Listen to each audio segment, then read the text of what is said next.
So మొట్టమొదటి రోజు నేను కేసీఆర్ గారిని కలిసింది 2000 సంవత్సరంలో. ఆయన అడిగిన మొట్టమొదటి ప్రశ్న, నువ్వు మంచి వకీలువు కదా, ఇదే పిచ్చి నీకు, నిన్ను తెలంగాణ కోసం ఆకర్షించిన కారణం ఏంది అని అన్నాడు. నేను అన్నా, సార్ నాకు ఈ తెలంగాణ కాదు, నాకు 7వ తరగతి చదివేటప్పుడు నేను చెంబుతోని బావిలో నీళ్ళని ముంచుకొని స్నానం చేసిన, ఆ బావి పోయింది, బోర్లు పోయినాయి, మళ్ళీ నేను చెంబుతో నీళ్ళని ముంచుకొని స్నానం చేయాలి అంటే దానికి ఉన్న తెలంగాణ సంబంధం ఏంది అంటే ఆ సంబంధం అంతా కూడా ఆయనకు చెప్పడం జరిగింది. మనతోనే ఒక పాట పాడించేవారు రోజు మన పిల్లలతో, మా తెలుగు తల్లికి మల్లెపూ దండ.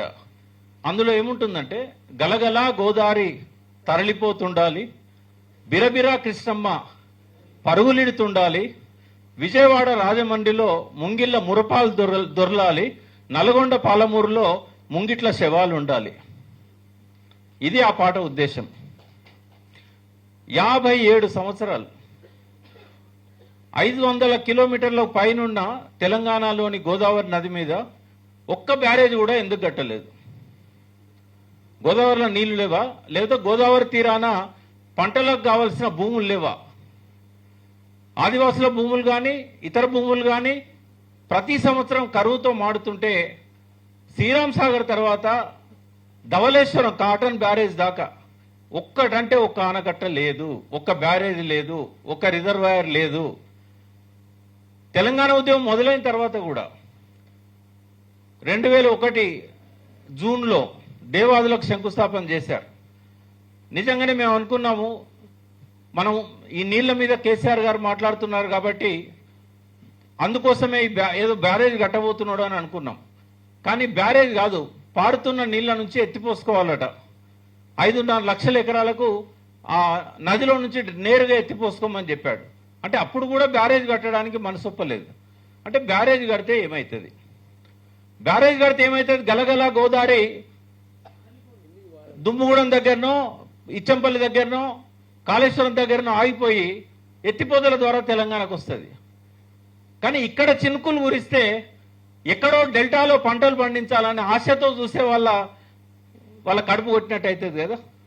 అందుకే తెలంగాణ ముఖ్యమంత్రులు కానీ సమైక్య రాష్ట్రం వాళ్ళు కానీ, అంటే దాదాపుగా మీకు తెలుసుంటుంది, 57 ఏళ్ల ఆంధ్రప్రదేశ్లో కేవలం 6 సంవత్సరాల 4 నెలల 14 రోజులు మాత్రమే 4 తెలంగాణ ముఖ్యమంత్రులు పరిపాలన చేశారు.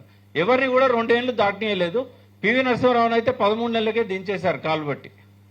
అందుకని తెలంగాణలో బ్యారేజీలు ఉండొద్దు. గలగల గోదావరి తరలిపోతుంటే రాజమండ్రి నీళ్లు పోతాయి, కానీ ఇక్కడ ఎందుకు మనకు నీళ్ళు ఇవ్వాలి అంటే, మరి చాలామంది అమాయకంగా అడుగుతారు, 3000 టీఎంసీలు గోదావరిలో సముద్రంలో కలుస్తున్నాయి కదా, వాళ్ళకి మన నీళ్ళే కావాలనా, మన వర్షపు నీళ్ళే కావాలనా అంటే ఖచ్చితంగా మన వర్షపు నీళ్ళే కావాలి. ఎందుకంటే తొలకరి వానలు కురిసే సమయానికి అక్కడ ఈశాన్య ఋతుపవనాలు, అక్కడ వర్షాలు పడవు. ఇది నైరుతి ఋతుపవనాలు మనకి. కాబట్టి మొదటి పంటకు నీళ్లు కావాలంటే వాళ్ళకు మన రిజర్వాయర్ల గేట్లు తెరవాలి. ఎప్పుడు తెరవాలి? జూన్లో తెరవాలి. ఎక్కడి కిన్నెరసాని, ఎక్కడి కడెం డ్యాము, ఎక్కడి శ్రీరామ్ సాగరు, ఏ డ్యామ్ కూడా తెరవకుండా ఉంచలే వాళ్ళు. జూన్ వచ్చిందంటే మనకి తాగడానికి నీళ్లు ఉండకపోతే ఈ గేట్లు తెరిచి ఆ నీళ్ళన్నింటినీ కూడా రాజమండ్రి దాకా తీసుకుపోయి నాట్లకు నీళ్ళని తీసుకుపోయేటోళ్ళు. ఎందుకంటే గోదావరిలో వరద వచ్చేది ఆగస్టు, సెప్టెంబర్, అక్టోబర్ ఆ టైంలో. అట్లాగే రెండో పంట ఎండిపోకుండా ఉండాలంటే మళ్ళీ మన తెలంగాణ గేట్లు తెరవాలి. మరి మన బ్యారేజీలు ఉంటే ఆ నీళ్లు పోతాయా? వాళ్ళకు 2 పంటలు పండాలి, కానీ తొలకరి పంటకు నాట్లేయడానికి నీళ్లు ఉండయి, ఏసంగి పంటలకి పొట్టకొచ్చే టైంకు నీళ్లు ఉండయి. మధ్యలోనే నీళ్లు 3000 టీఎంసీలు సముద్రంలో కలుస్తాయి. ఇది వాళ్ళ పరిస్థితి. అందుకనే గలగల గోదావరి తరలిపోతుండాలి, బిరబిరా కృష్ణమ్మ పరుగులెడుతుండాలి. ఇప్పుడు గలగల గోదావరి తరలిపోతున్నదా లేదా?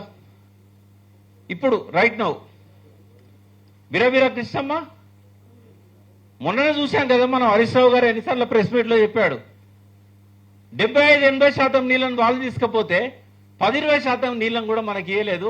నాగార్జున సాగర్ కూడా వాళ్ళ కంట్రోల్లోకే పోయింది, స్వాధీనం చేసుకున్నారు కదా.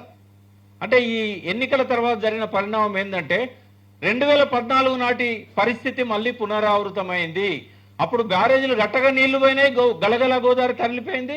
ఇప్పుడు బ్యారేజీలు కట్టినాక కూడా గలగల గోదావరి తరలిపోయింది. తరలిపోవాలి, రేవంత్ రెడ్డి గారి స్వప్నం అది. ఎందుకు అంటే మొక్కు తీర్చుకోవాలి కదా. తనను ముఖ్యమంత్రిని చేసింది ఎవరు? చిన్న పిల్లాడని చెప్తాడు తెలంగాణలో.